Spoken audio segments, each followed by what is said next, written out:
Trop de pneus usagés sont jetés dans les rues de Dakar, la capitale sénégalaise. C'est partant de ce constat qu'une étudiante sénégalaise a eu l'idée de créer eCover, une start-up spécialisée dans le recyclage des pneus. eCover a vu le jour le 8 avril 2015. Donc cette idée est née d'un constat.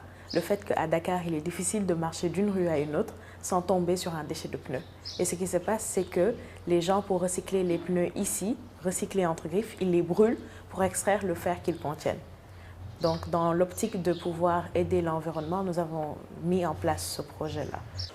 La jeune chef d'entreprise et son équipe sillonnent les rues de Dakar à la recherche des pneus usagés.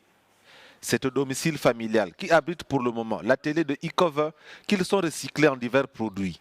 Nous transformons les pneus en des carreaux que vous pouvez voir sur les photos qui sont amovibles, antidérapants et étanches, en des revêtements de sol que l'on peut mettre pour les devantures des maisons, en des dalles pour les allées de jardin, des dalles également pour les aires de jeu pour enfants, des terrains de basket et de tennis, et plus tard faire des routes avec. Et récemment, nous avons commencé à faire des semelles de chaussures.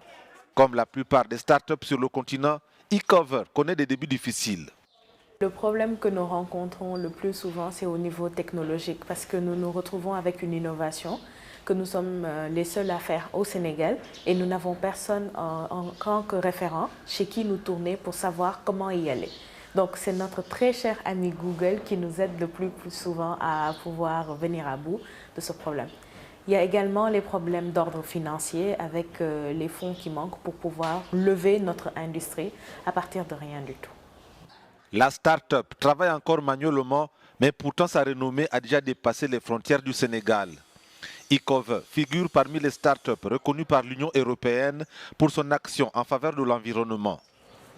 Elle a représenté le Sénégal à la COP22 au Maroc sous la bannière des start-up adoubées par l'organisation européenne.